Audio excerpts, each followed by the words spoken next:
జై శ్రీరామ.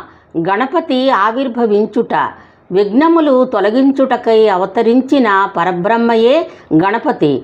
సృష్టికి పూర్వమే బ్రహ్మకు విఘ్నములు కలిగినప్పుడు బ్రహ్మ ఓంకార ధ్యానము చేయగా ఓంకారమే వక్రతుండ స్వరూపముగా సాక్షాత్కరించి విఘ్నాలను తొలగించెను.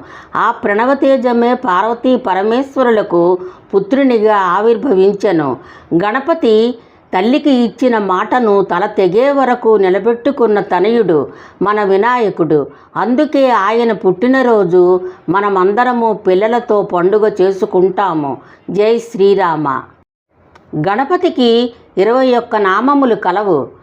లక్ష్మీ గణపతి, సిద్ధి గణపతి, చింతా గణపతి, ఏకదంత గణపతి, వక్రతుండ గణపతి, లక్ష్మీప్రద గణపతి, నింబ గణపతి, లంబోదర గణపతి, రుణ విమోచన గణపతి, శుక్ల గణపతి, ధూమ్ర గణపతి, కృష్ణ గణపతి, రక్తవర్ణ గణపతి, సువర్ణ గణపతి, విఘ్న గణపతి, నిర్విఘ్న గణపతి, వికట గణపతి, బాలచంద్ర గణపతి, సర్వాంబర గణపతి, గణాధిపతి గణపతి, భద్ర గణపతి. ఇవి గణపతి నామములు. జై శ్రీరామ.